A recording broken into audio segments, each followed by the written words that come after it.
Kesiapan membangun 1 juta rumah di pedesaan untuk mewujudkan program 3 juta rumah yang dicanangkan Presiden Prabowo Subianto disampaikan oleh Ketua Umum DPP Rey beberapa waktu lalu. Khusus di Bali, program 1 juta rumah di pedesaan dinilai tidak cocok dengan konsep Trihita Karana.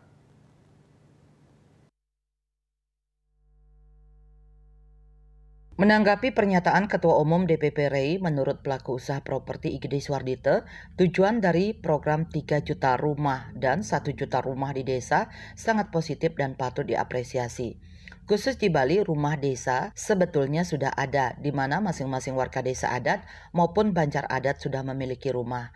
Dikatakan dengan tambahan penyediaan rumah desa tersebut, apabila jumlah supply dan demand masih seimbang atau sesuai kebutuhan masyarakat desa, maka tidak akan terjadi masalah. Namun jika program ini khusus dikomersilkan untuk perumahan masuk desa, pihaknya kurang setuju. Pasalnya situasi tersebut akan mengganggu konsep Trihita Karana yang ada di Bali. Kalau mungkin ditambah dengan penyediaan perumahan di desa-desa, semasih antara demand dengan supply-nya seimbang, itu tidak masalah. Atau sesuai kebutuhan bagi warga setempat yang tinggal di desa tersebut. Karena kita kan ada banjar adat. Tapi kalau itu khusus dikomersilkan untuk perumahan masuk desa, saya pribadi kurang setuju. Karena itu akan nanti bisa merusak tatanan Trihita Karana, yaitu pelemahannya kita yang sudah ada. Kalau boleh dibilang ya begitu, adanya perumahan masuk desa otomatis kan akan membuat circle baru.